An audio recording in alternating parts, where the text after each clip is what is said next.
Particulars, base या basis, ये आपके मेन डिपार्टमेंट या प्रोडक्शन डिपार्टमेंट, या आपके सपोर्ट डिपार्टमेंट या service department.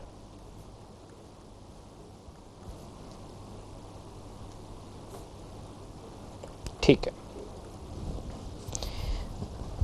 P1, P2, P3 office, stores,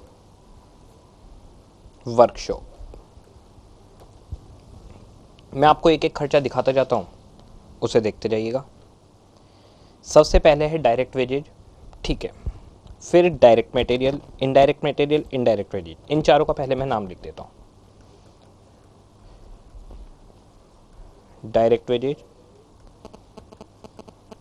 direct material,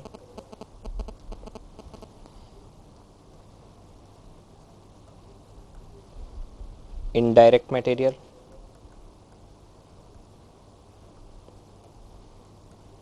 indirect wages.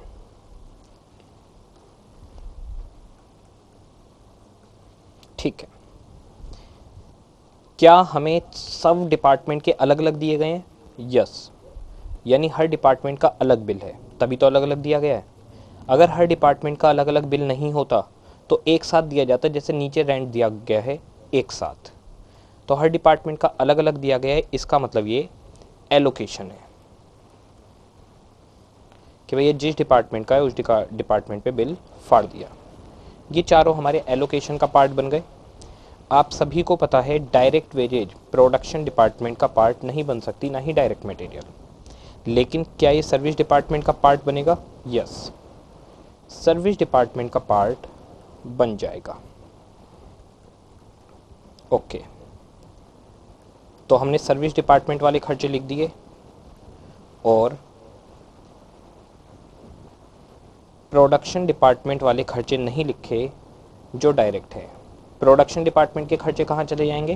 Prime cost का पार्ट बनेंगे, वो ओवरहेड नहीं होते। ठीक है। इनडायरेक्ट मटेरियल, इनडायरेक्ट वेजेज, ये प्रोडक्शन डिपार्टमेंट में भी आएंगे और सर्विस डिपार्टमेंट में भी आएंगे। 2000, 3000, 3000, 1000, 2000, 2000,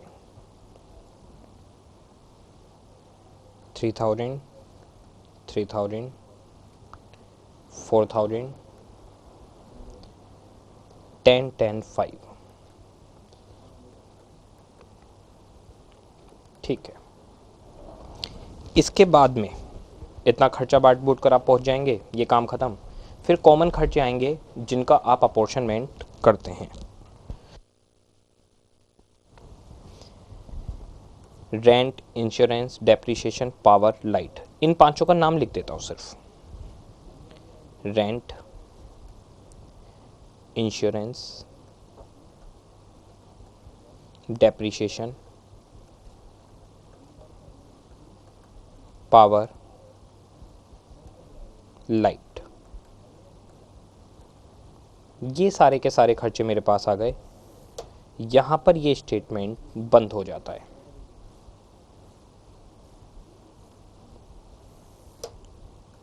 टोटल ओवरहेड। ठीक है। एक एक खर्चा उठाते हैं, उसका बेसिस हमें क्वेश्चन के अंदर ही दिया जाएगा। सबसे पहला खर्चा रेंट। रेंट के लिए बेसिस देखते हैं, एरिया, मशीन की बुक वैल्यू या मशीन के हॉर्स पावर। तो एरिया ठीक लग रहा है, एरिया के बेसिस पर बांटना है। रेंट है 12,500 रुपये। 12,500 रुपये का रेंट बांटना है। सबसे पहले आप जाएंगे और यहाँ पर लिखेंगे बेसिस एरिया। एरिया आपने लिख दिया। अब एग्जामिनर को ये क्लियर होगा कि आप इस खर्चे को एरिया के प्रोपोर्शन में बांटने वाले हैं। आपने एरिया लिख दिया। अब एग्जामिनर को क्लियर है कि ये खर्चा आप एरिया के प्रोपोर्शन में बांटेंगे। जिस डिपार्टमेंट में ने जितना एरिया घेरा है उसे उतना रेंट देना पड़ेगा। ठीक है, ये आ जाते हैं हम लोग।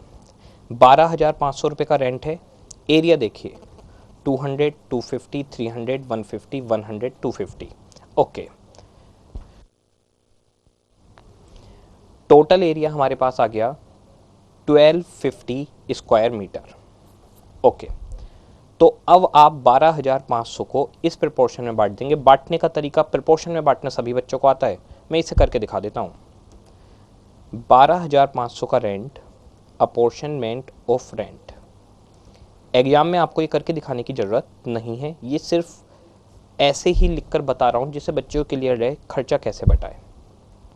12,500 रुपये का रेंट 1250 स्क्वायर फीट पर बटना है, multiply by department number P1 का कितना स्क्वायर फीट है।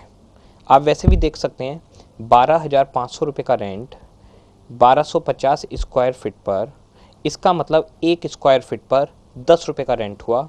अब पहला वाला एरिया 200 स्क्वायर फीट, अगर इसने 200 स्क्वायर फीट एरिया घेरा है P1 ने, तो इसके हिस्से में कितना रेंट चला जाएगा, 2,000 रुपये। ओके, ऐसे ही अब P2, P3, office, store, workshop एक एक करके देखते हैं। इसका एरिया 250, 2500 इसको रेंट देना पड़ेगा, 10 रुपये पर स्क्वायर फीट आ गया। 300 तो 3000, अगले वाले का 150 तो 1500, देन अगले वाले का 100 और 250 तो ये 1000 और ये 2500। इस तरह से मैंने 12,500 रुपये के रेंट को डिस्ट्रीब्यूट कर दिया। ओके, अब आते हैं दूसरे पर। ये हमारा रेंट का काम हो गया। दूसरा है इंश्योरेंस। इंश्योरेंस देखते हैं, एरिया, मशीन की कैपेसिटी या बुक वैल्यू। तो बुक वैल्यू पे इंश्योरेंस ज़्यादा ठीक लगता है, तो बुक वैल्यू ऑफ मशीन पर इसको बांटा जाएगा। बुक वैल्यू ऑफ मशीन, ठीक है, बुक वैल्यू ऑफ मशीन पर हमें इसे बांटना है। आ जाते हैं, ज़रा देखिए कितना इंश्योरेंस है, 1050। ओके, मशीन की बुक वैल्यू देखिए 1,05,000। ओके, अपोर्शनमेंट ऑफ इंश्योरेंस, बहुत सिंपल, ये आ गया था 2000। इसी तरीके से सेम मैनर में बाकी सबका 1050 का इंश्योरेंस है और टोटल मशीन्स की वैल्यू है 1,05,000। ओके, 1,05,000 वाली मशीन्स का 1,05,000 वाली मशीन्स का इंश्योरेंस है 1,050। ठीक है, 1,05,000 वाली मशीन का इंश्योरेंस है 1,050। तो P1 का इंश्योरेंस कितना होगा, P1 की वैल्यू देखिए 30,000, 30,000 वैल्यू है P1 की। ओके, निकालते हैं। 1050 divide by 1,05,000 multiply by 30,000। Okay, 300 रुपये आपका इंश्योरेंस चला गया। ठीक है, ऐसे ही P2, P3, office, store etcetera. आप ये भी कह सकते हैं कि इंश्योरेंस है 1%। 1,050 रुपये इंश्योरेंस 1,05,000 की मशीन पर, तो 1% ऑफ बुक वैल्यू भी आप बोल सकते हैं, बिल्कुल चलेगा। अगली 35 है, फिर 25, इन दोनों का निकालते हैं 350 और ये आ गया 250। इसके बाद दोनों डिपार्टमेंट पर, ऑफिस और स्टोर पर मशीन है ही नहीं, तो मशीन नहीं है तो आपको कोई इंश्योरेंस भी नहीं बियर करना। और लास्ट वाले पर 15,000 की मशीन है तो 150 का इंश्योरेंस आपको पे करना होगा। ओके, यहाँ तक क्लियर है। डेप्रीशिएशन, क्वेश्चन कह रहा है डेप्रीशिएशन के लिए, depreciation 15% of value of machine. Okay, 15% of machine, तो सीधे 15% आप लगा सकते हैं। पहले वाले में 30,000 की मशीन थी तो 15% 4,500। ऐसे ही सेकंड थर्ड में सबका 15% आप लोग लगाते चले जाएंगे। ठीक है, पावर, पावर हमारे पास है 3,800 रुपये की।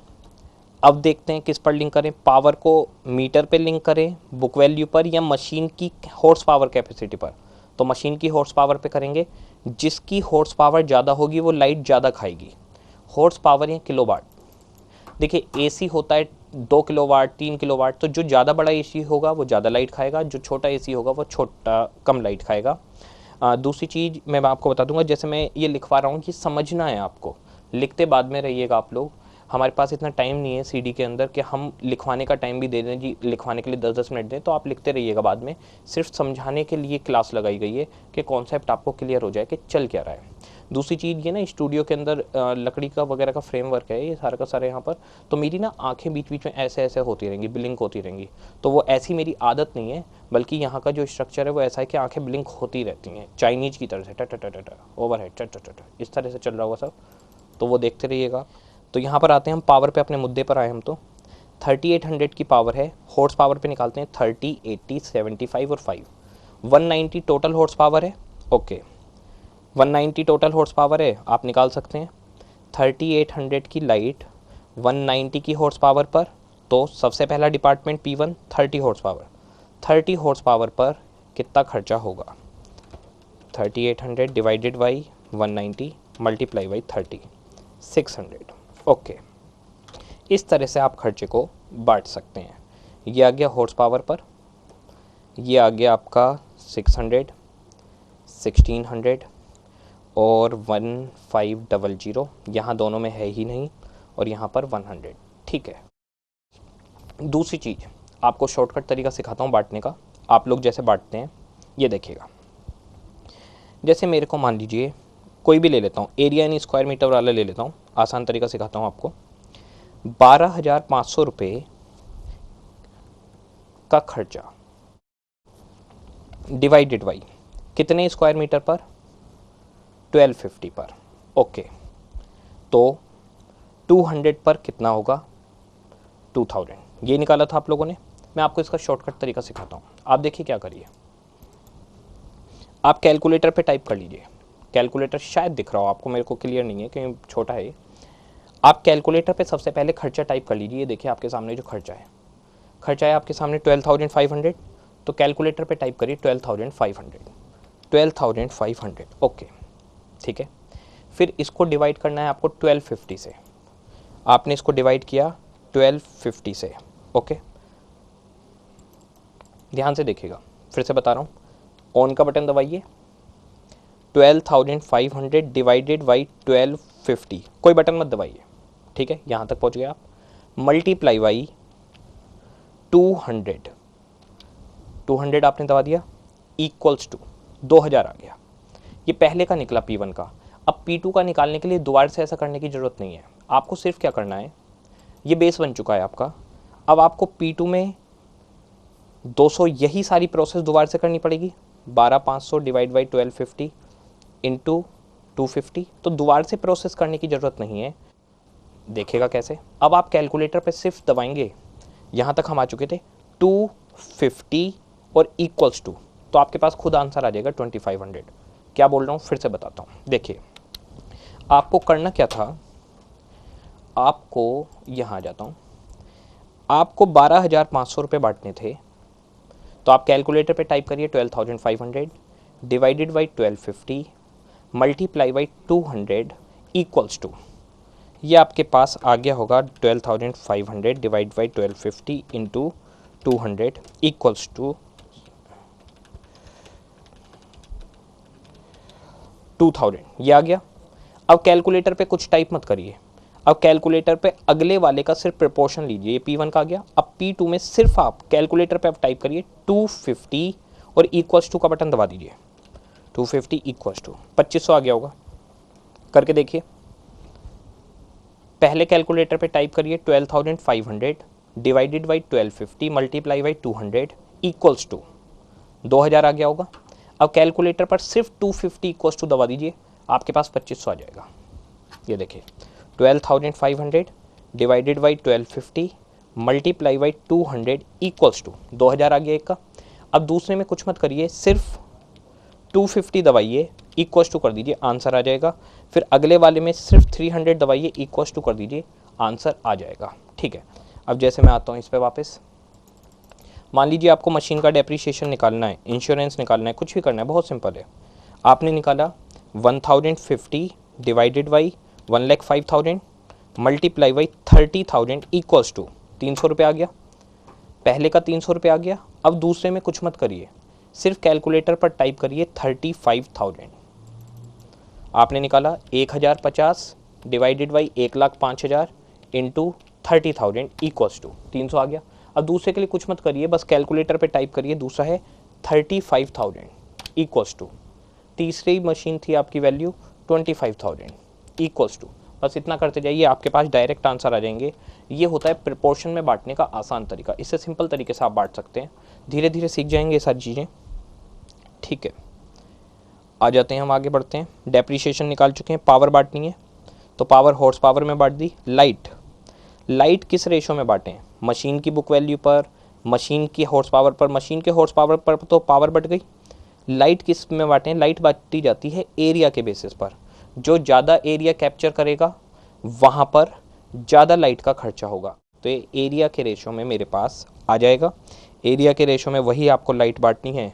सीधी सीधी आपके पास आ जाएगी 200, 250, 300, 150, 100 एंड 250, और ये आपके पास आ गया इन सब का टोटल 12,600 डिपार्टमेंट 1 के हैं, 15,950 डिपार्टमेंट 2 के हैं, 15,800 तीसरे प्रोडक्शन डिपार्टमेंट के हैं। अब सर्विस डिपार्टमेंट के खर्चे, पहले के 16,650, दूसरे के 16,100, तीसरे के 16,250, इन सब का टोटल करके ये सब कुछ आ जाएगा। ठीक है,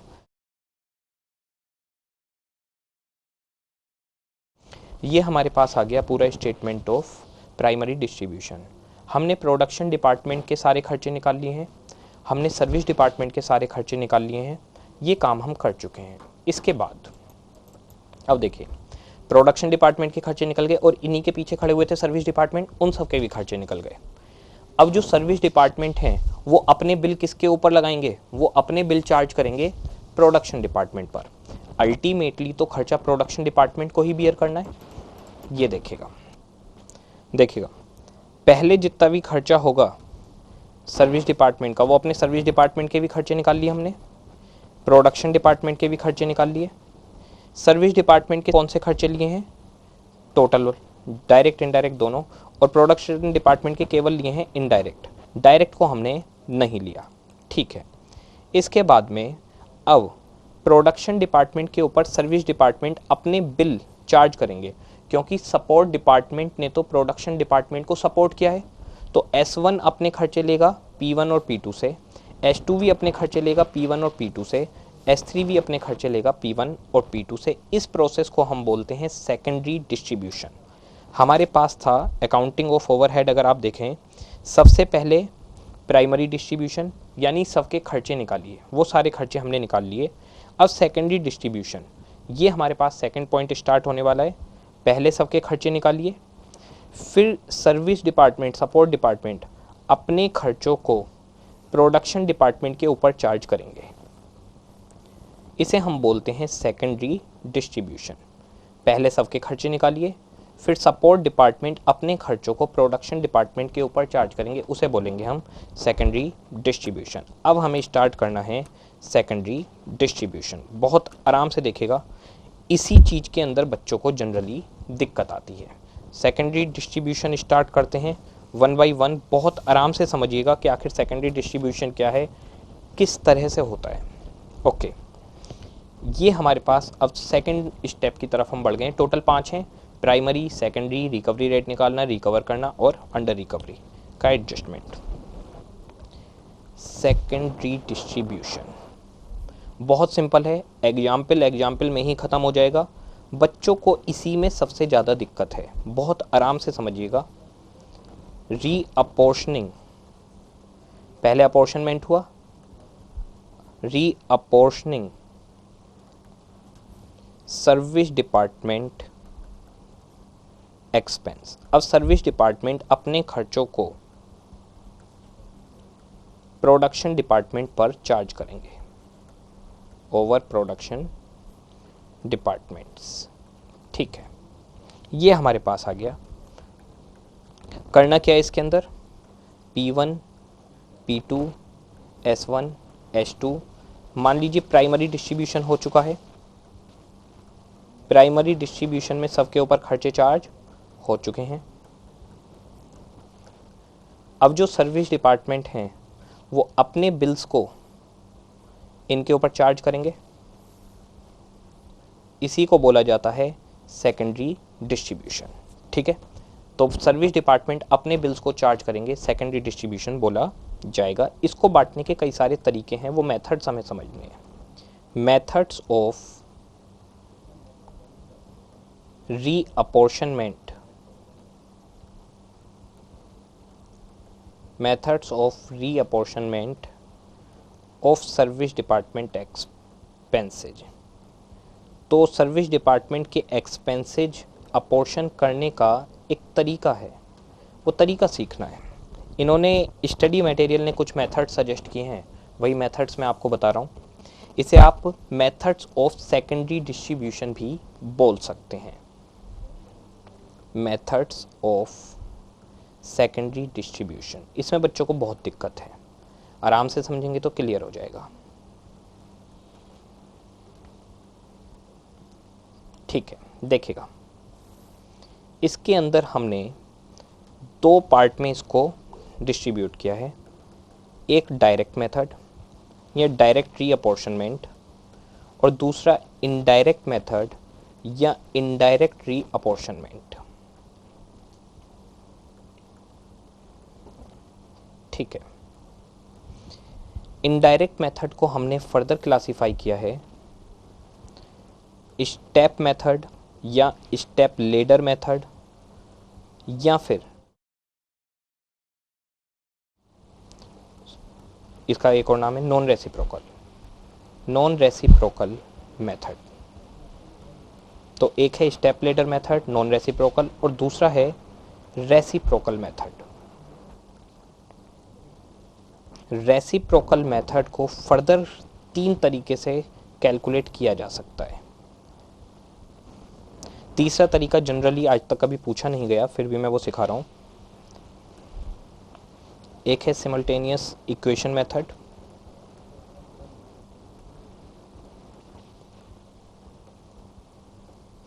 दूसरा है रिपीटेड डिस्ट्रीब्यूशन,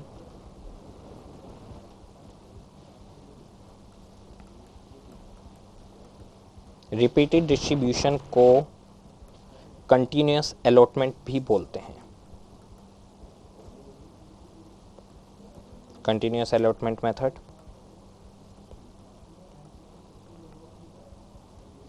और एक है ट्रायल एंड एरर मेथड। ये आज तक आईपीसीसी में पूछा नहीं गया, स्टडी मैट में दिया गया है, कभी भी पूछा जा सकता है। आप तो इंस्टीट्यूट को जानते हैं, वो कभी भी कुछ भी पूछ सकता है। Trial and error method. ठीक है, तो हमारे पास सेकेंडरी डिस्ट्रीब्यूशन के बेसिक 2 मॉडल हैं, डायरेक्ट इनडायरेक्ट। डायरेक्ट में एक नॉन रेसिप्रोकल या स्टेप लेडर है, दूसरा रेसिप्रोकल है। और रेसिप्रोकल को हमने फर्दर क्लासीफाई किया है 3 पार्ट में, इक्वेशन मेथड, दूसरा है कंटिन्यूअस अलॉटमेंट, और तीसरा है ट्रायल एंड एरर मेथड। मैं आपको एक एक मेथड एग्जाम्पल के साथ करवा रहा हूँ, बहुत आराम से समझिएगा। मैं आपको एग्जाम्पल करवाऊँगा, मेथड को समझाऊँगा, फिर उसके बाद में दूसरे पे जाएंगे, तीसरे पे जाएंगे। जब तक सारे ख़त्म ना हो जाएं तब तक कंटिन्यूसली देखिएगा। स्टार्टिंग में समझ में नहीं आएगा, अप्रॉक्सीमेटली हमें इस काम में लगेगा आधा घंटा लगेगा हमें इसमें, तो हाफ एन आवर में आपको ये क्लियर हो जाएगा। बहुत आराम से देखिएगा, आराम से समझते रहिएगा चल क्या रहा है, बहुत ही सिंपल है, बस समझने की ज़रूरत है। देखिएगा, सबसे पहले हम लोग उठा रहे हैं फर्स्ट,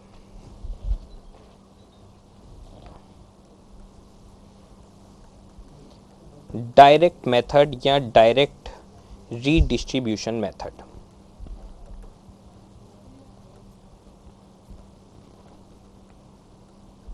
मैं कुछ लाइनें लिखवा रहा हूँ, उन लाइनों पे दोबारा से भी वापस आऊँगा। ये लाइनें आपको अभी समझ में नहीं आएंगी, एग्जाम्पल के बाद में समझ में आएंगी। Service department cost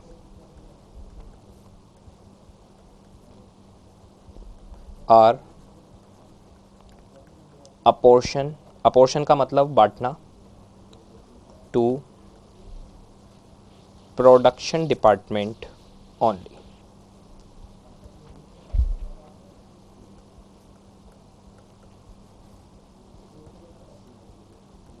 Ignore service rendered by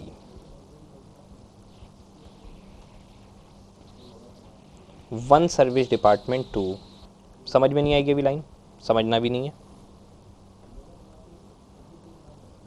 to the other department. Situation P1 P2 S1 S2. देखिए लाइंस पर बाद में आएंगे, पहले एग्जाम्पल समझते हैं, एग्जाम्पल से आपको क्लियर हो जाएगा, फिर इन लाइंस पर आएंगे. P1 और P2 प्रोडक्शन डिपार्टमेंट हैं, S1 और S2 सर्विस डिपार्टमेंट हैं. S1 ने सर्विस दी P1 को, ओके, सर्विस दी P2 को, सर्विस दी S2 को, ओके. ऐसा कैसे पॉसिबल है, बड़े आराम से समझिएगा. मान लीजिए कैंटीन है, क्या कैंटीन में प्रोडक्शन डिपार्टमेंट 1 के लोग खाना खाने आते होंगे? यस. क्या कैंटीन में प्रोडक्शन डिपार्टमेंट 2 के लोग खाना खाने आते होंगे? यस. क्या कैंटीन के अंदर सर्विस डिपार्टमेंट 2 में मान लेता हूँ वर्कशॉप, जिसमें इंजीनियर रहते हैं, रिपेयर मेंटेनेंस का काम करते हैं, या इसे मान लेता हूँ मैं स्टोर, ये स्टोर है. अब बताइए क्या स्टोर के लोग भी कैंटीन में खाना खाने आते होंगे? यस, आते होंगे, ऑब्वियस सी बात है.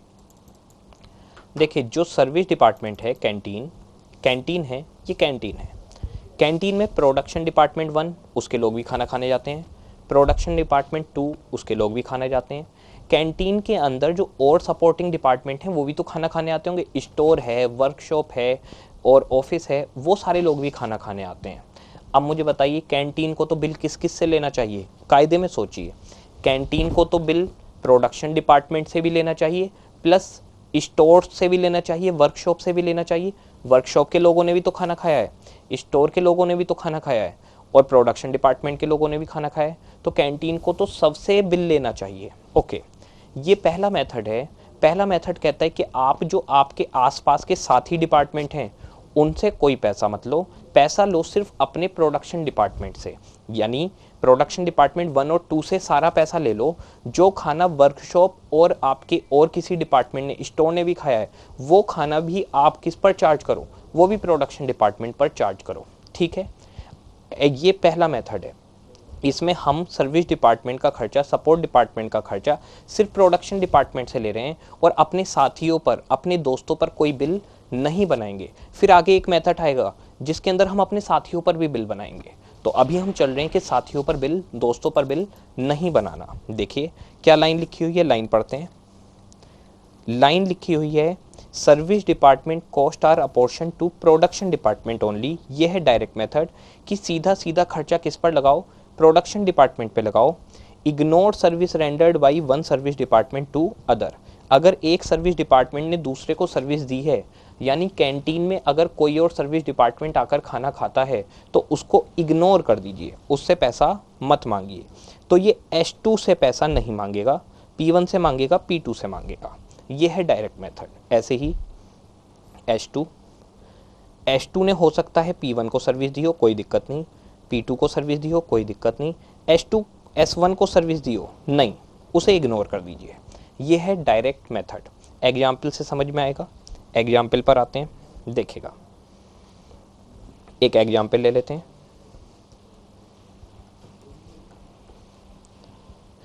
P1 P2 S1 S2.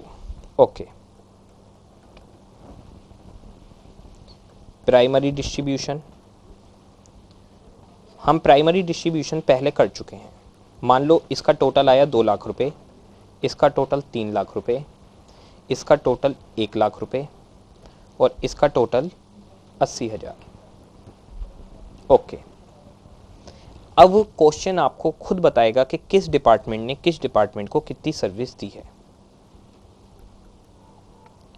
Service receiver, service providers.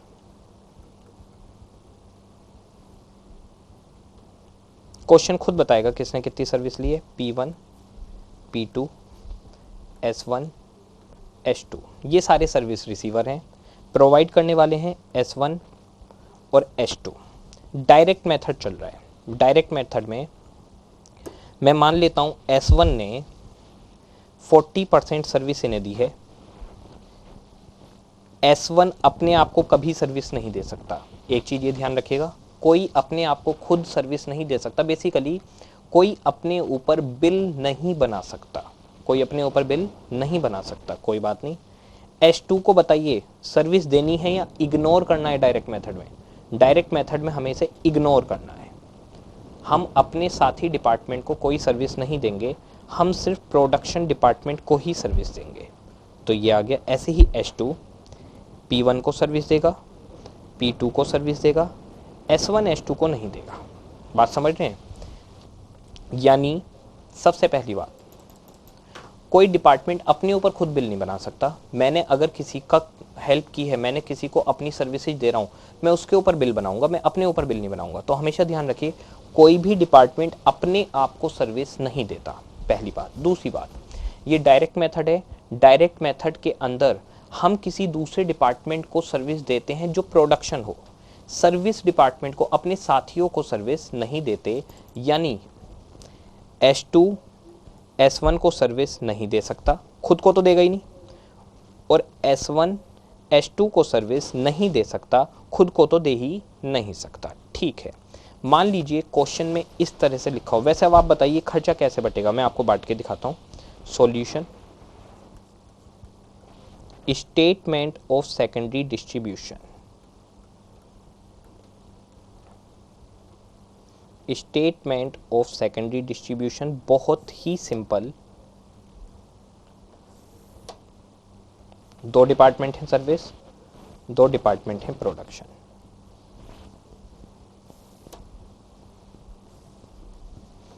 Particulars, base,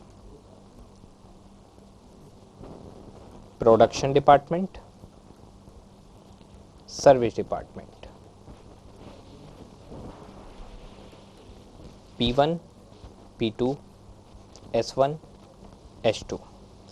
primary distribution हो चुका है, ओवरहेड्स हम निकाल चुके हैं प्राइमरी डिस्ट्रीब्यूशन से। ये काम हम पहले कर चुके हैं स्टेप 1 में। प्राइमरी डिस्ट्रीब्यूशन 2 लाख रुपए, 3 लाख रुपए, 1,80,000, ये हमारे एग्जाम्पल में दिया हुआ है। ओके, ये प्राइमरी डिस्ट्रीब्यूशन तक हो चुका है।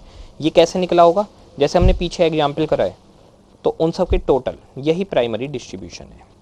तो स्टेप 1 होता है, पहले ये निकालिए। ये निकालने के बाद में अब दूसरा स्टेप, खर्चे बांटने हैं। कौन सा मेथड आप अप्लाई कर रहे हैं? Direct method. डायरेक्ट मेथड का मतलब है सिर्फ प्रोडक्शन डिपार्टमेंट को अपने बिल दीजिए। तो सबसे पहले कोई भी एक डिपार्टमेंट उठा लेते हैं, जैसे डिपार्टमेंट S1। तो डिपार्टमेंट S1 अपने खर्चों का रीअपोर्शनमेंट करेगा। रीअपोर्शनमेंट या secondary distribution of expenses of department S1। ठीक है, S1 ने अपने 1 लाख रुपए अपने यहाँ से हटा दिए। ओके, क्या S1 S2 के ऊपर कोई बिल बनाएगा या उसे इग्नोर करेगा? उसे इग्नोर करेगा, उसे कुछ नहीं देगा। बताइए, डायरेक्ट मेथड है, P1 और P2 को किस रेशो में उसने सर्विस दी है? तो S1 ने सर्विस दी है अपनी P1 को 40%, P2 को 60%। इसी रेशो में 40:60, इसी रेशो में ये अपने खर्चे बांट देगा। बहुत सिंपल, 40,000 रुपये इसे दे दिए, 60,000 रुपये इसे दे दिए। ओके, तो इसने P1 के ऊपर बिल बना दिया, 40,000 रुपये मुझे आपसे लेने हैं, और P2 के ऊपर बिल बना दिया, 60,000 रुपये मुझे आपसे लेने हैं। एक डिपार्टमेंट का काम खत्म। अब reapportionment of expenses of department S2। अब S2 डिपार्टमेंट बिल बनाएगा। बताइए S2 का अपना खर्चा कितना आया था टोटल? 80,000। उसे ये 80,000 रुपये का बिल बनाना है। क्या वो अपने साथी को बिल बनाएगा? नहीं, अपने साथी के ऊपर कोई बिल नहीं बनाएगा। वो सिर्फ बिल बनाएगा प्रोडक्शन डिपार्टमेंट्स पर। डायरेक्ट मेथड है 70:30। ये 70:30 क्वेश्चन के अंदर ही आपको हमेशा गिवन होगा। तो 70-30 में इसका खर्चा बांट दीजिए, 56,000, 24,000, और ये हमारे पास आ जाते हैं फाइनल ओवरहेड। ये हमारे पास आ जाते हैं फाइनल ओवरहेड, टोटल ओवरहेड। इन दोनों के ओवरहेड हो जाएंगे 0। अब अगर आप पूछें P1 से, तो P1 कहेगा 2 लाख रुपए के तो मेरे खुद के इनडायरेक्ट खर्चे हैं, प्लस मैंने 40,000 की सर्विस ली है S1 से, प्लस मैंने 56,000 की सर्विस ली है S2 से, तो मेरी टोटल अपने खर्चे 2,96,000 हैं, including services received from the service departments. Okay. और P2 से अगर आप पूछें तो P2 कहेगा 3 लाख के मेरे अपने खर्चे हैं, 60,000 की सर्विस मैंने ली है S1 से, और 24,000 की सर्विस ली है मैंने S2 से, तो टोटल मेरे ऊपर खर्चा है 3,84,000। ये हमारे पास सेकेंडरी डिस्ट्रीब्यूशन का डायरेक्ट मेथड ख़त्म। बिल्कुल सीधा सीधा है। सिर्फ आपको क्या करना होगा, कुछ नहीं करना, पहले प्राइमरी डिस्ट्रीब्यूशन करिए। प्राइमरी डिस्ट्रीब्यूशन से जो सर्विस डिपार्टमेंट के खर्चे आए हैं उन्हें प्रोडक्शन डिपार्टमेंट पर बांटिए और काम ख़त्म, कोई दिक्कत नहीं है। आ जाते हैं यहाँ पर हमारे पास आ गए। आपको एक मज़ेदार चीज़ दिखाता हूँ। आप अगर इन सब का टोटल करेंगे, टोटल खर्चा देखिए कितना है, ये आ गया 5 और 6,80,000 टोटल खर्चा। ये टोटल खर्चा इतना ही रहना चाहिए। अब जरा आप इन दोनों का टोटल करके देखिए, ये 6,80,000 आना चाहिए। इस तरह से आप क्रॉस वेरीफाई कर सकते हैं कि आपने खर्चे ठीक बांटे हैं या नहीं। जब भी आपको क्रॉस वेरिफिकेशन करना है, ऊपर के सारे खर्चों का टोटल करिए, फिर प्रोडक्शन डिपार्टमेंट के जो फाइनल एक्सपेंस आए हैं उनका टोटल करिए। दोनों मैच हो गए तो इसका मतलब आपका डिस्ट्रीब्यूशन बिल्कुल ठीक है। ओके, ये था हमारे पास मेथड नंबर 1। मुझे लगता है ये सारे बच्चों को क्लियर होगा और इसमें कोई दिक्कत वाली बात बच्चों को नहीं होगी। अब हम इसके बाद में आगे बढ़ेंगे दूसरे मेथड पर, इनडायरेक्ट मेथड का पहला पार्ट। ये डायरेक्ट मेथड हमारा ख़त्म। अब इनडायरेक्ट मेथड पर आते हैं। इनडायरेक्ट मेथड में 2 हैं, एक है स्टेप लेडर या नॉन रेसिप्रोकल और दूसरा है रेसिप्रोकल। अब स्टेप लेडर सीखेंगे और मैं आपको बता रहा हूँ समझ में आएगा एग्जाम्पल के बाद। आराम से एग्जाम्पल समझिए। सेकंड में अब पकड़ कर चल रहा हूँ non reciprocal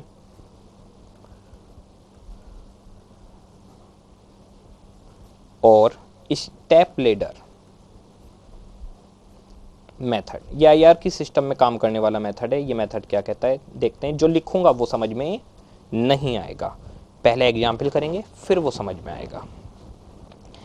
in this method services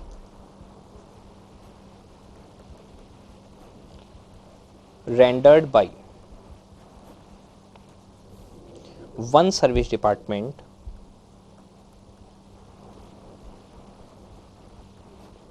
to other aid considered but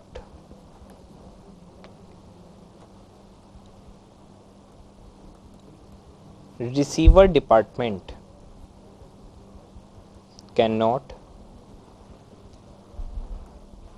provide services to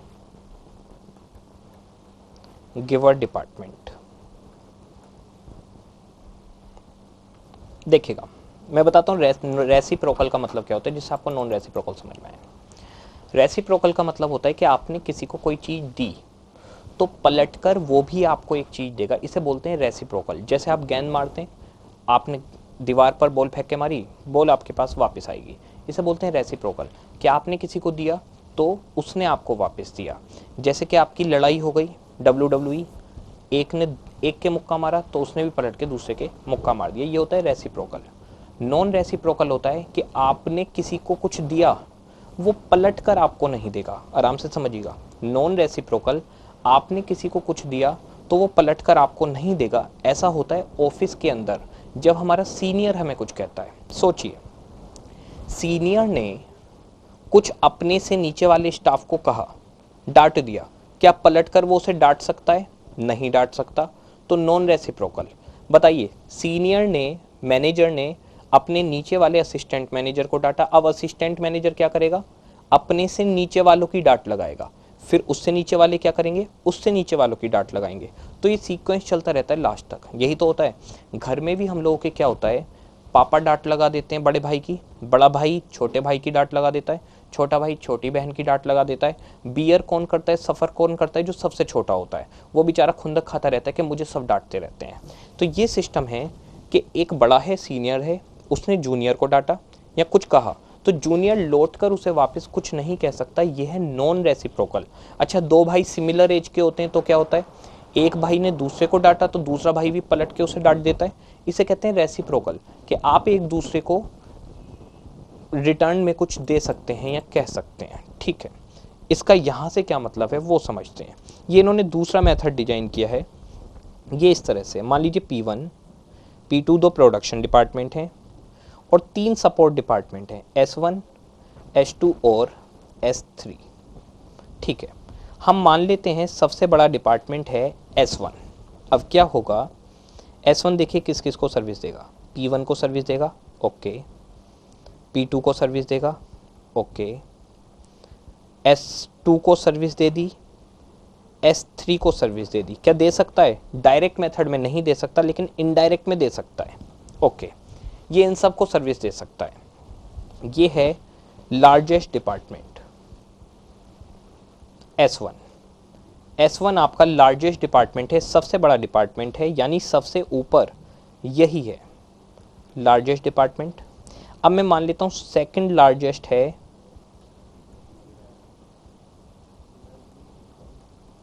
S2 और S3 है स्मॉलेस्ट। ठीक है, ये सबसे छोटा है बेचारा। अब देखिए क्या होगा, S1 ने सबको सर्विस दे दी। डायरेक्ट मेथड में ऐसा नहीं था। डायरेक्ट मेथड में आप अपने साथियों को सर्विस ही नहीं दे सकते थे, लेकिन इनडायरेक्ट मेथड के स्टेप लेडर मेथड में आप एक दूसरे को सर्विस दे सकते हैं, ओके। अब क्या होगा, लार्जेस्ट डिपार्टमेंट ने P1 P2 S2 S3 सबको सर्विस दे दी। अब देखिए S2 P1 को सर्विस देगा, ओके। P2 को सर्विस देगा, ओके। S1 को वापस भेज सकता है क्या सर्विस? नहीं। आप अपने से सीनियर डिपार्टमेंट को सर्विस रिटर्न नहीं कर सकते। आप अपने से सीनियर डिपार्टमेंट के ऊपर बिल नहीं बना सकते। इसे कहते हैं नॉन रेसिप्रोकल। नॉन रेसिप्रोकल या स्टेप लेडर। स्टेप लेडर यानी स्टेप बाय स्टेप, ऊपर वाली सीढ़ी नीचे वाली सीढ़ी को बिल बना सकती है, पर नीचे वाला बंदा ऊपर वाले को वापस बिल नहीं बना सकता। क्या ये अपने से छोटे को बिल बना सकता है? यस।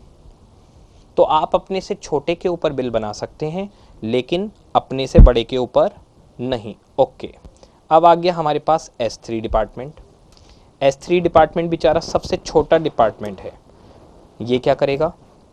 क्या P1 के ऊपर बिल बनाएगा? ओवियस, प्रोडक्शन पे तो बिल बनाएगा। क्या P2 पे बनाएगा? यस। बताइए, क्या अपने से सीनियर S1 और S2 पर ये बिल बना सकता है? तो मैं आपको बता दूं, नहीं, ये अपने से सीनियर के ऊपर बिल नहीं बना सकता।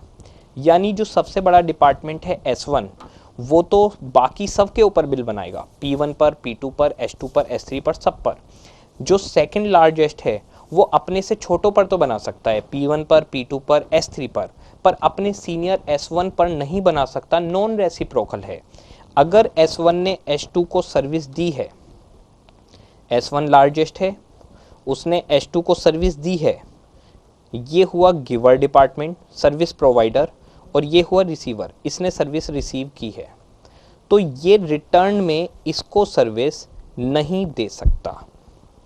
ये रिटर्न में इसको सर्विस नहीं दे सकता। नॉन रेसिप्रोकल, आप सर्विस को वापस नहीं कर सकते या फिर आप बिल नहीं बना सकते।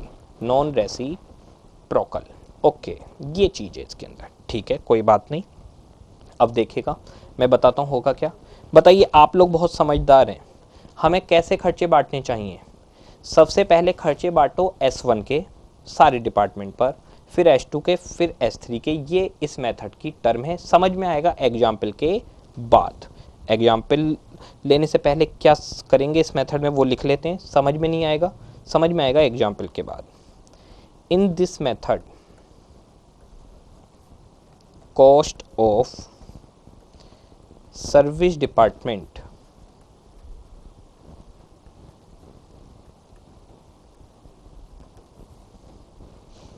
which serves the largest number of production and service departments is distributed first। यानी सबसे पहले उस डिपार्टमेंट के खर्चे बांटिए जो सबसे बड़ा डिपार्टमेंट है। Okay, after this second largest, फिर जो सेकंड लार्जेस्ट है उसे, और इसी तरीके से ये कंटिन्यूस बेसिस पर चलता रहेगा। ठीक है, तो आप सबसे पहले खर्चे बांटिए जो डिपार्टमेंट सबसे बड़ा है, फिर उससे छोटा, फिर उससे छोटा। कौन बताएगा कौन सा डिपार्टमेंट बड़ा है कौन सा छोटा है? ये आपको बताएगा क्वेश्चन। इसका एक एग्जाम्पल उठाते हैं हम लोग, फिर आगे बढ़ेंगे।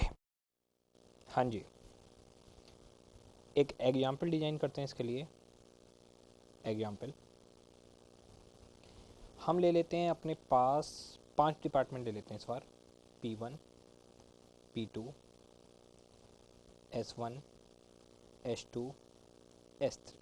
ठीक है, इनके खर्चे पहले प्राइमरी डिस्ट्रीब्यूशन से आ जाएंगे। ओवरहेड, ओवरहेड इन सब के आ गए। मान लीजिए 2 लाख रुपए, 3 लाख रुपए, 150, 90,000, 80,000। ओके, ये सारे खर्चे हमारे पास आ गए। अब क्वेश्चन आपको बताएगा किसने किससे सर्विस ली, किसने किसको सर्विस दी। Service receiver, service provider. ठीक है, ये क्वेश्चन अपने आप आपको बताता है। अब सर्विस रिसीवर में ले लेते हैं P1, P2, S1, S2, S3। ठीक है, सर्विस प्रोवाइडर में ले लेते हैं S1। मान लेते हैं S1 ने P1 को सर्विस दी 40%, P2 को सर्विस दी 30%। S1 अपने आप को सर्विस नहीं दे सकता, S2 और S3 को सर्विस दे दी 10 और 20%। ठीक है, इस तरह से सर्विस एक दूसरे को दी गई। अब दूसरा डिपार्टमेंट S2, S2 ने सर्विस दी P1 को, P2 को। S2 अपने आप को सर्विस नहीं दे सकता, प्लस वो S1 को सर्विस नहीं दे सकता क्योंकि S1 उसका सीनियर है। S1 S2 को सर्विस दे सकता है, यस। S2 S1 को सर्विस दे सकता है, नो। तो हम अपने सीनियर डिपार्टमेंट को सर्विस नहीं देंगे। क्या जूनियर को दे सकते हैं? यस। ठीक है, S3 20% इसे देगा, 80% इसे देगा, ना खुद को देगा ना अपने सीनियर्स को देगा।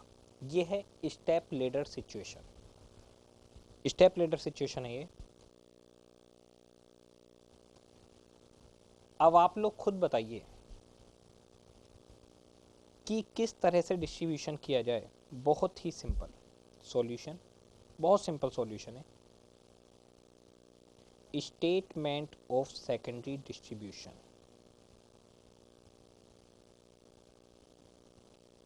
स्टेप लेडर मेथड या नॉन रेसिप्रोकल मेथड। फिर जो इसका हमने कॉन्सेप्ट लिखा था उस कॉन्सेप्ट को भी देखेंगे। देखिएगा, 3 सर्विस डिपार्टमेंट लेने हैं, 2 प्रोडक्शन डिपार्टमेंट लेने हैं मुझे।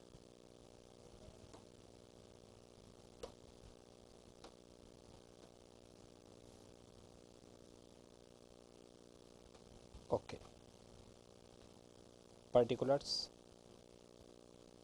Base, main department, supporting department या service department, P1, P2, S1, S2, S3। Okay,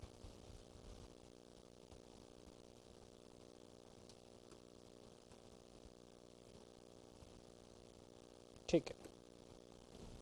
सबसे पहले हमारे को कुछ ओवरहेड गिवन है, उन्हें लिखते हैं।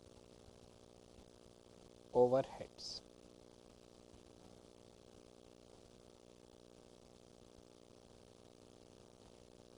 प्राइमरी डिस्ट्रीब्यूशन, कितने कितने रुपए, ऊपर जाकर देखिए एग्जाम्पल में 2 लाख, 3 लाख, 150, 90 एंड 80। 2 लाख,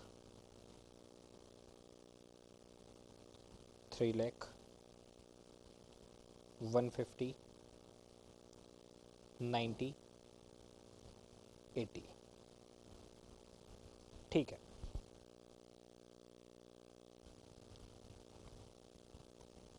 अब इसके बाद आप करेंगे रीअपोर्शनमेंट।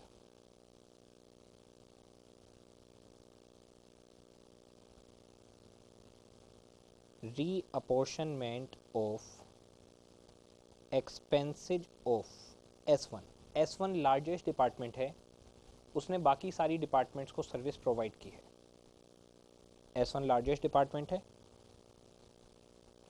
उसने सारे सर्विस डिपार्टमेंट्स को सर्विस प्रोवाइड की है। देखिए, सबसे पहले आप लोग उठा लीजिए S1 को, उसने बाकी डिपार्टमेंट को सर्विस प्रोवाइड की है। फिर बाकी जो सबसे लार्जेस्ट हो अगला, उसे लीजिए सेकंड लार्जेस्ट, फिर थर्ड लार्जेस्ट। अगर आप देखेंगे तो आपको पता चलेगा S1 ने S2 को, S3 को, सबको सर्विस दी है, आपके पास दिया हुआ है ये। S1 ने 4 डिपार्टमेंट को सर्विस दी है, 1 2 3 4। S2 ने 3 को और S3 ने 2 को। तो जो लार्जेस्ट है उसे उठाइए सबसे पहले, उसके खर्चे बांटिए। बांटते हैं जी। सबसे पहले लार्जेस्ट वाला S1। S1 खर्चे बांटेगा 40 30 40 30 10 20 में। S1 1,50,000 रुपये। बांटना चालू करते हैं। 1,50,000 इंटू 0.4, 60,000 इसके हिस्से में बिल आ गया, 45,000 इसके हिस्से में आ गया, 15,000 इसके हिस्से में आ गया और 30,000 इसके हिस्से में आ गया। ठीक है,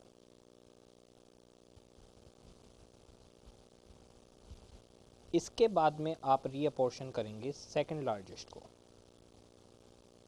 एक्सपेंसेज ऑफ S2। S2 के हैं 60 30 10। 60 30 10 में बांट दीजिए। जरा S2 के खर्चे देखिए अब कितने हो चुके हैं, 90,000 और 15,000, 1,05,000 रुपये के खर्चे। क्या ये अपने सीनियर को बांट सकता है? नहीं, सीनियर को नहीं बांट सकता। कोई बात नहीं, बाकी लोगों को बांट देते हैं। इंटू 0.6, 63,000, 0.3, 31,500, 0.1, 10,500। ठीक है, फिर सबसे छोटा department, reapportionment of expenses of S3। S3 किस रेशो में बांटेगा? 20:80 में। S3 के खर्चों का टोटल देखिए, 80 + 30 + 10,500, 1,20,500 के खर्चे, और क्या वो अपने सीनियर्स को दे सकता है? नहीं, बाकी लोगों को दे देगा। 0.2, 24,100, 0.8, 96,400। ये हमारे पास खर्चे आ जाएंगे। टोटल ओवरहेड्स, ये तीनों डिपार्टमेंट हो जाएंगे 0, और इनका खर्चा आ गया 2,60,000, 63, 24,100, 3,47,100। इसका खर्चा 3,45,000, 31,500, 96,400, 4,72,900। ठीक है, क्रॉस चेक करना था आप लोगों को। वैसे सिंपल है बिल्कुल मेथड, अगर आप देखें तो नॉन रेसिप्रोकल और step ladder method. In this method service is rendered by one department to other is considered, but receiver can not provide service to giver department. तो रिसीवर डिपार्टमेंट गिवर डिपार्टमेंट को अपने senior को service provide नहीं कर सकता। ठीक है, largest ने सबको बांटा, सेकंड लार्जेस्ट ने बाकियों को पर अपने सीनियर को नहीं, और सबसे छोटे वाले ने सिर्फ आगे वालों को बांटा, अपने सीनियर को नहीं। S1 S2 को सर्विस दे सकता है तो S2 वापस सर्विस नहीं कर सकता। मेथड, पहले सबसे लार्जेस्ट वाले के बांटिए, उसके बाद में दूसरा लार्जेस्ट, फिर थर्ड लार्जेस्ट, फोर्थ लार्जेस्ट, इस तरीके से खर्चे लीजिए, बांटिए, काम खत्म। क्रॉस वेरिफिकेशन, इन सब का टोटल करिए। 2 लाख, 3 लाख, 150, 90, 80, 8,20,000 रुपये। 8,20,000 टोटल खर्चा आ रहा है आपका। ठीक है, अब जरा इन दोनों का टोटल करिए, कितना आ रहा है?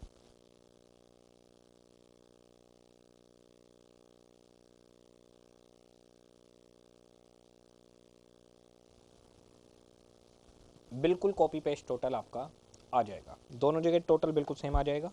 ठीक है, ये हुआ हमारा step ladder method.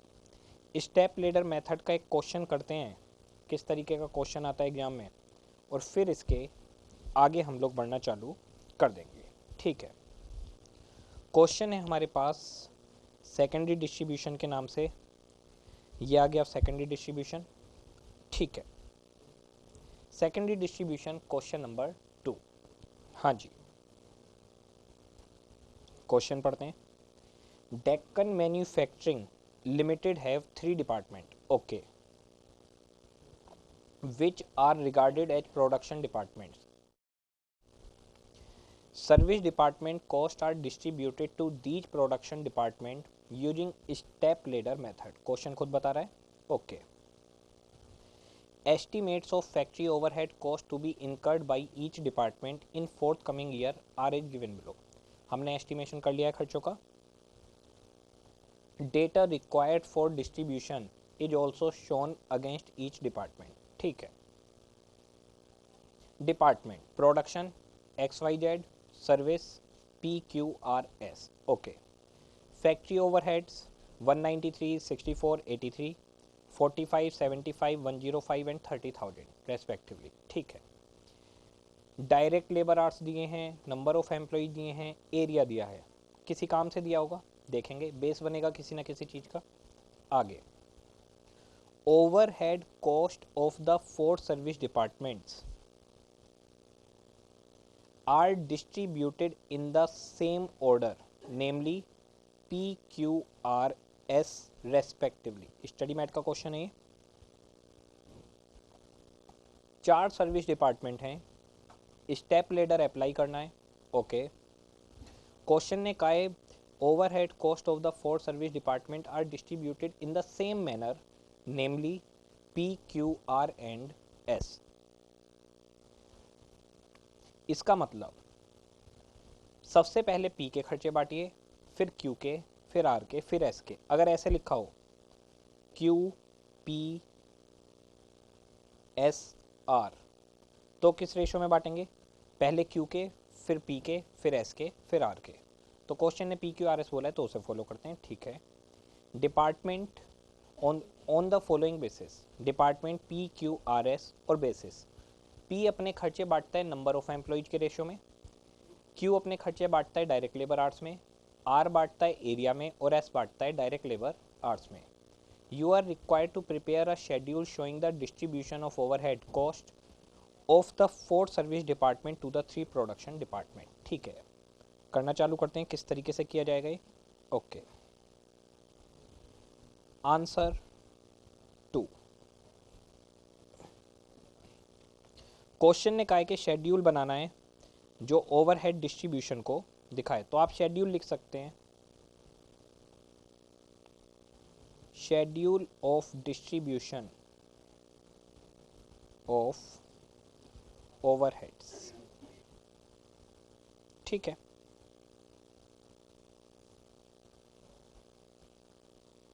Of 4 service departments.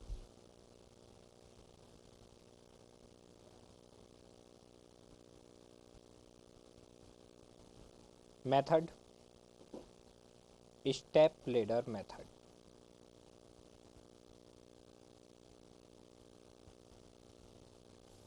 Okay, 3 production department हैं और 4 सर्विस डिपार्टमेंट हैं।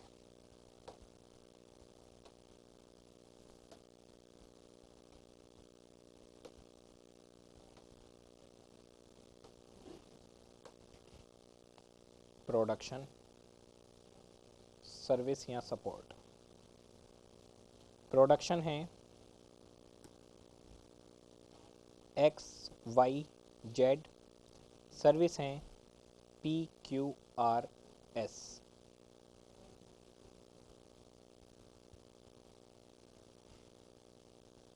ठीक है, ये बेसिस और ये पर्टिकुलर्स। ठीक है, सबसे पहले ओवरहेड, और ये हमेशा किससे आते हैं, प्राइमरी डिस्ट्रीब्यूशन से। हमारा स्टेप 1, ओके, प्राइमरी डिस्ट्रीब्यूशन से खर्चे आ गए। जाते हैं, देखते हैं कितने थे।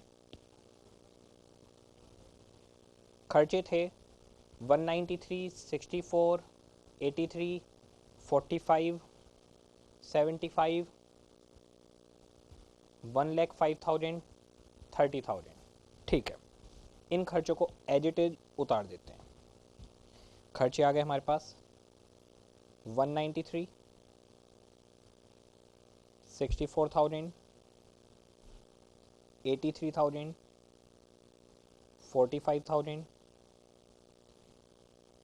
और 75, 1,05,000, 30,000। ठीक है,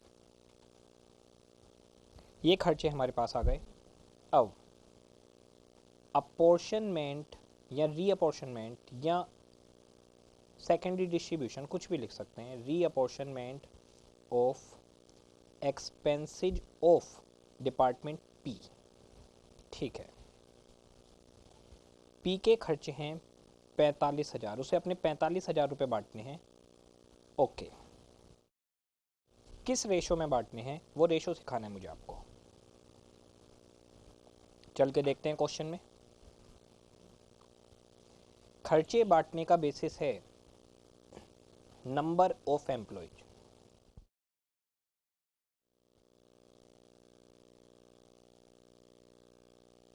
है नंबर ऑफ एम्प्लॉयज। ठीक है, तो नंबर ऑफ एम्प्लॉयज के रेशो में आपको खर्चे बांटने हैं। बहुत सिंपल, P के सामने मुझे बताइए, P सबसे लार्जेस्ट डिपार्टमेंट है। लार्जेस्ट डिपार्टमेंट किसको सर्विस देगा, X को, Y को, Z को। क्या खुद को सर्विस दे सकता है, नहीं। Q को, R को, S को देगा। लार्जेस्ट डिपार्टमेंट है, अपने अलावा सबको सर्विस देगा। रेशो बनाते हैं, नंबर ऑफ एम्प्लॉयज 100:125:85, अपने को सर्विस नहीं दे सकता। 50:40:50। ठीक है, इस रेशो में हमें खर्चे को बांटना है। तो आप जाकर वहाँ पर या तो लिख सकते हैं नंबर ऑफ एम्प्लॉयज या फिर रेशो लिख दीजिए। बिल्कुल दोनों चीज़ें चलेंगी। आप रेशो लिख दीजिए 100:125 = 85 = 50 = 40 = 50। आप चाहो तो इसे सिंप्लीफाई कर सकते हो, लेकिन सिंप्लीफाई करने में एक नुकसान होता है। वो नुकसान बताता हूँ मैं आपको सीखने के लिए आपके। अगर आप सिंप्लीफाई करते हैं कभी प्रोपोर्शन को, आपको एक नुकसान होता है। वो नुकसान ये होता है, जब आप रिवीजन करते हो ना, तो आप ये चीज़ ढूंढ नहीं पाते कि आखिर वो प्रोपोर्शन कहाँ से उठाया था। बताता हूँ आप लोगों को ये चीज़, ये आपके काम आएगी। जैसे मान लीजिए मैं इसको सिंप्लीफाई कर दूँ, सिंप्लीफाई किसी से भी कर दो, 5 से डिवाइड कर देता हूँ सबको। 10 और 40 को डिवाइड करा 5 से, 8 हो गया 10, और ये हो गया, ये तो आएगा ही नहीं, ये आ गया 20, और ये आ गया 25, और ये आ गया 85 को 5 से 17। ये सिंप्लीफाई करके आ गया। मैंने 5 से डिवाइड करके सिंप्लीफाई कराए, तो मेरे पास रेशो आ गया 20, 25, 17, 20, 25, 17, 10, 8, 10। अब मुझे बताइए, जब मैं रिवीजन करने बैठूंगा तो मैं ये सोच रहा हूँ कि आखिर ये रेशो कहाँ से आया है। मैं यहाँ पर तो लिख दूंगा, अभी लिख दूंगा मैं इसमें 20, 25, 17, 10, 8, 5, जो भी रेशो आ रहे हैं वो सब लिख दूंगा। लेकिन कल को मैं खुद ही ढूंढ रहा हूँ 20, 25, 17 कहाँ से आए हैं, क्योंकि मैं बुक में ऐसे तो नहीं लिखता। इसलिए आप हमेशा क्या कोशिश करिए, सिंप्लीफाई मत करिए। अगर आपने सिंप्लीफाई नहीं करा, सीधे 120, 125, 85 लिखा है, तो आपको रिवीजन टाइम में दिक्कत नहीं होगी, क्योंकि जैसे ही आपके पास रेशो होगा 100, 125, 85, और आप बुक में क्वेश्चन पढ़ोगे तो आपको मैच हो जाएगा वो कि अच्छा ये नंबर ऑफ एम्प्लॉयज के रेशो में मैंने बांटा है। ठीक है, तो 100 + 125 + 85 + 50 + 40 + 50, ये हो गया 450। 45,000 डिवाइडेड बाई 450 मल्टीप्लाई बाई 100, 10,000 रुपये आ गए इसके हिस्से में। 12,500 आ गए इसके हिस्से में। 8,500 आ गए इसके हिस्से में। 5,000 आ गए इसके हिस्से में। 4,000 आ गए इसके हिस्से में, और 5,000 आ गए इसके हिस्से में। पी ने खर्चे बांट दिए। अब बारी अगले डिपार्टमेंट की, रीअपोर्शनमेंट ऑफ एक्सपेंसेज ऑफ क्यू। ठीक है, सबसे पहले आपको ये सोचना है कि क्यू किस किस को खर्चे बांट सकता है। क्यू किस किस को खर्चे बांट सकता है, देखते हैं। मैं आप लोगों को बताता हूँ। सबसे पहले क्यू के खर्चे 80,000 हो चुके हैं। 80,000 के खर्चे क्यू पी को नहीं बांट सकता, अपने सीनियर को नहीं बांट सकता। ये किस किस को बांटेगा, एक्स को, वाई को, जेड को, आर को, एस को। ठीक है, एक्स, वाई, जेड और आर, एस में अब खर्चा बंटना है। चलते हैं। क्यू किस बेसिस पर बांटता है? क्यू का बेसिस है खर्चे बांटने का number of direct labour hours, direct labour hours के बेसिस पर। ठीक है, ये आ गया डायरेक्ट लेबर आवर्स। सबसे पहले सोचिए, क्या क्यू खुद को सर्विस देगा? नहीं। क्या अपने सीनियर को? नहीं। एक्स को, वाई को, जेड को, आर को और एस को। तो ये दोनों नहीं, ये और ये। जरा देख के बताइए रेशो क्या बना। 4:3:4 6:3। जाके रेशो लिखते हैं। क्यू का रेशो आ गया 4:3:4:6:3। ठीक है जी, 4 + 3 + 4 + 6 + 3 20। ओके, 80,000 डिवाइड बाई 20 इंटू 4 16,000, 12,000, 16,000, 24,000, और ये आ गया 12,000। ठीक है, क्यू के भी खर्चे बढ़ गए। अगला number, reapportionment of expenses of R, P Q. अब अगला नंबर आर का। आर के खर्चे देखिए, 1,05,000, 4,000, 24,000, 1,33,000। ठीक है, 1,33,000 को बांटना है किस किस में? अपने सीनियर को नहीं दे सकते, कोई बात नहीं, एक्स को, वाई को, जेड को और एस को, इनको देंगे, एक्स वाई जेड और एस। चलते हैं रेशो देखते हैं। इनका रेशो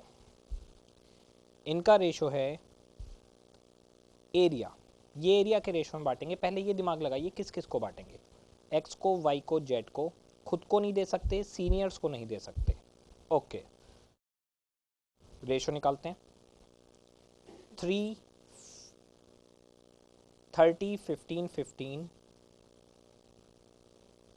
10, 30 15 15 और 10, इस रेशो में खर्चों को बांटना है। चलते हैं, 30 15 15 10। Okay, 30 + 15 + 15 + 10 70, 1,33,000 divide by 70 multiply by 30, 57,000 तो आपके हिस्से में, 28,500 आपके हिस्से में, 28,500 आपके हिस्से में, और 19,000 आपके हिस्से में।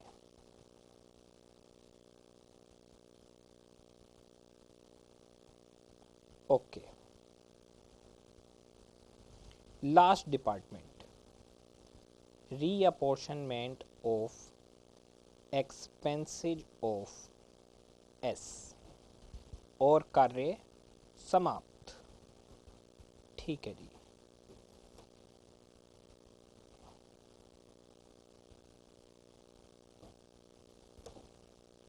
Total overhead. हाँ जी, एस के सारे खर्चे मिलाए कर हमारे पास आए 66,000। एक्स का ratio direct labour hours,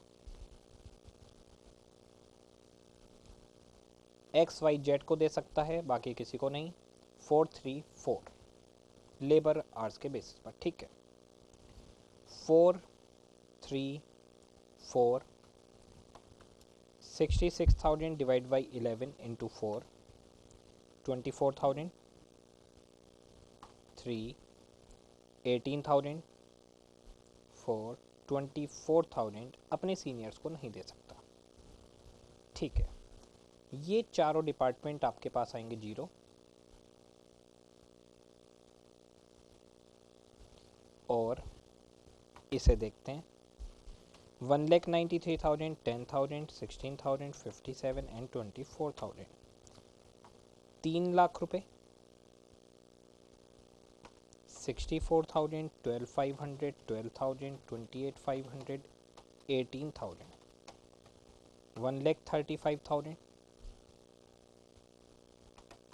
83,000, 8,500, 16,000, 28,500, 24,000, 1,60,000।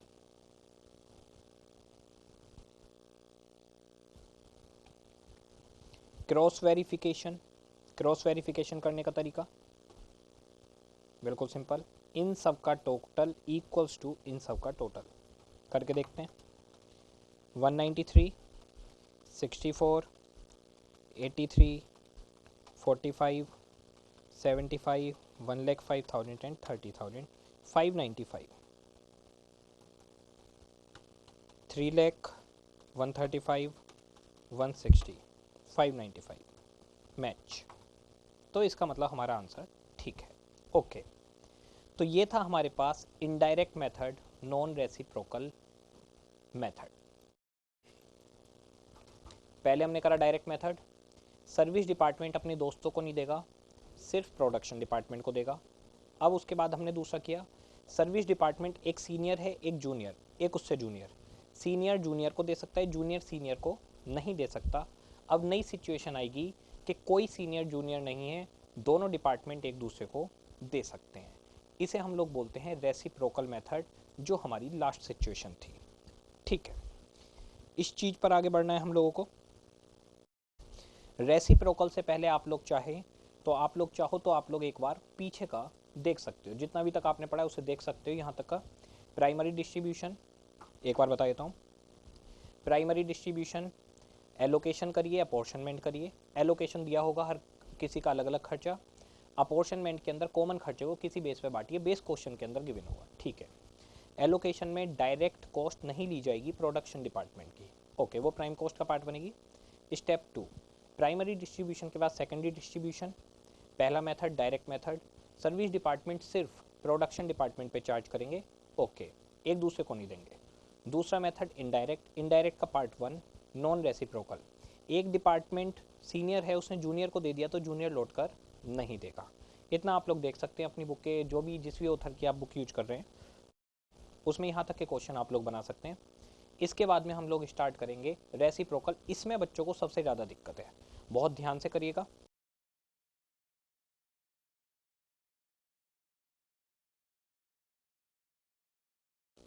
Reciprocal continuous basis पर करिएगा। हम तीनों मेथड एक साथ करवाएंगे। रेसिप्रोकल के अंदर 3 मेथड हैं, तीनों मेथड में 1 बाई 1 करवाऊंगा, साथ में एक क्वेश्चन उठा लेंगे, उसको करते चले जाएंगे। बहुत ध्यान से देखिएगा, सबसे ज़्यादा दिक्कत बच्चों को इसी में आती है, जबकि ये बहुत आसान है। देखते हैं इसको, ओके। अब हमारे पास स्टार्ट होने वाला है रेसिप्रोकल मेथड, ठीक है। देखते हैं क्या है आखिर ये। Third, reciprocal method,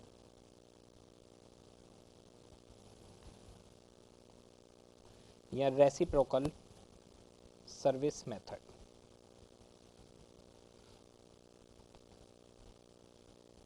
In this method,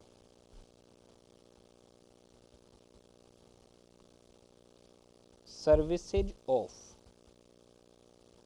service department are used by each other service department.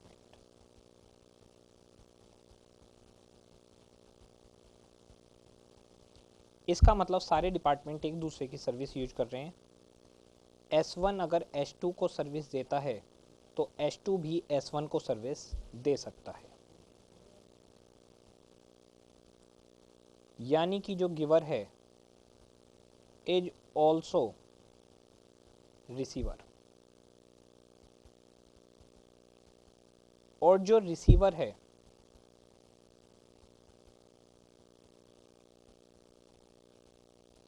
Is also giver या सर्विस प्रोवाइडर, ठीक है। तो दोनों डिपार्टमेंट एक दूसरे को सर्विस देते हैं।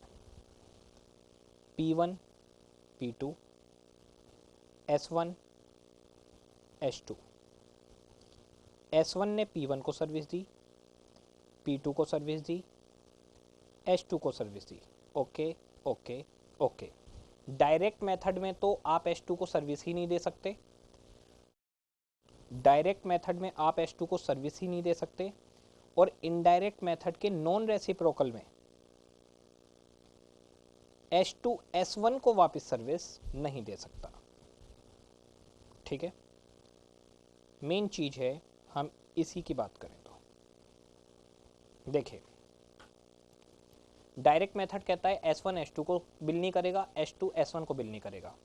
इनडायरेक्ट मेथड का नॉन रेसिप्रोकल कहता है S1 S2 को बिल करेगा तो S2 S1 को बिल नहीं करेगा, और रेसिप्रोकल कहता है S1 S2 को बिल कर सकता है और S2 S1 को बिल कर सकता है, दोनों एक दूसरे के ऊपर बिल चार्ज कर सकते हैं। बड़ी कॉम्प्लिकेटेड स्थिति है। आप अपना बिल मुझे दोगे और तभी मैं अपना बिल आपको दूंगा, फिर आप अपना बिल मुझे दोगे, मैं आपको, दोनों एक दूसरे से एक्सचेंज कर रहे हैं। आसान मेथड है, थोड़ी सी दिक्कत आती है इसमें। इसे सोल्व करने के 3 तरीके हैं, इस सिचुएशन को देखने के। Methods for solving reciprocal situation.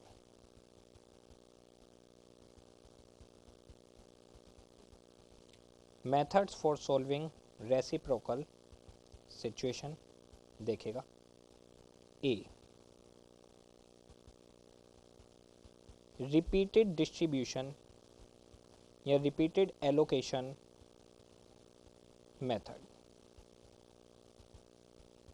इसे कई लोग कंटिन्यूअस अलॉटमेंट भी बोलते हैं।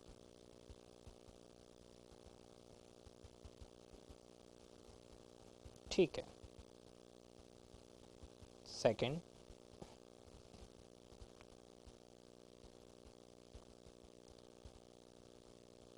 Simultaneous equation method.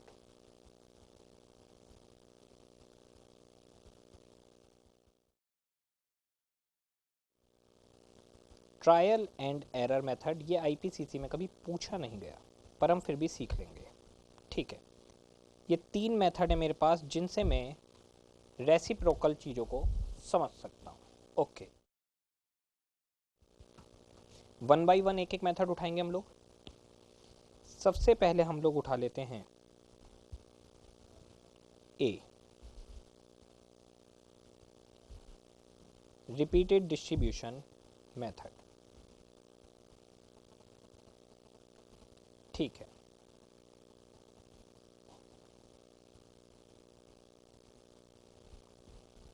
इसके अंदर कुछ स्टेप हैं। स्टेप 1 और स्टेप आपको कुछ पल्ले नहीं पड़ने वाले, ये सब कुछ आपको समझ में आएगा एग्जाम्पल के बाद। Distribute cost of any service department.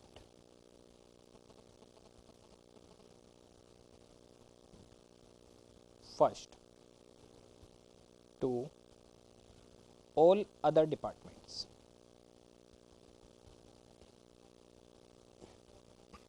ठीक है। Step 2,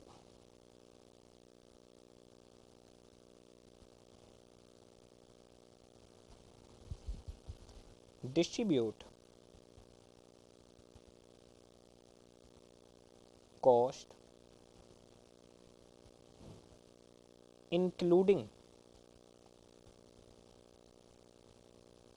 share of expenses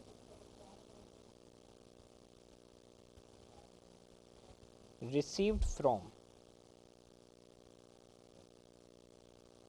previous service department।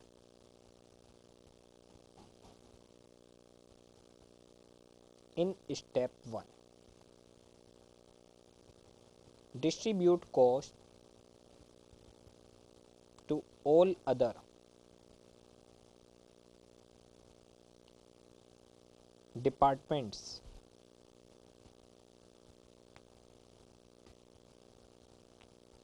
including the department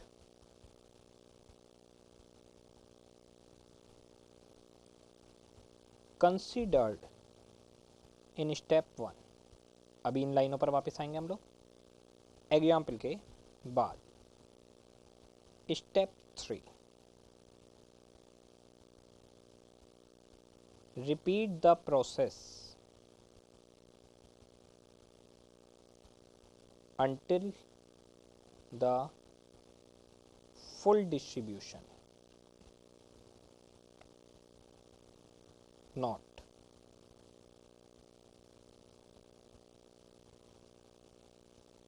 small figures should be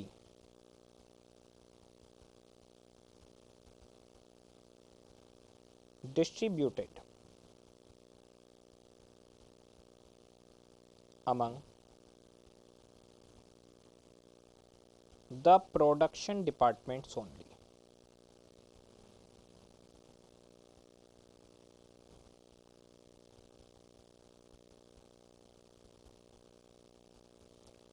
in proportion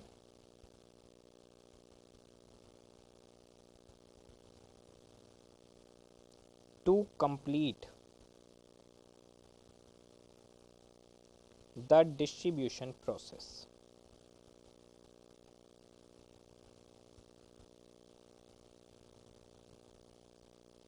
ठीक है, ये सब क्या लिखा है समझ में तो आता नहीं है, समझ में आएगा एग्जाम्पल के बाद। एक एग्जाम्पल उठाते हैं, एक एग्जाम्पल उठाएंगे, उसे तीनों मेथड से करेंगे।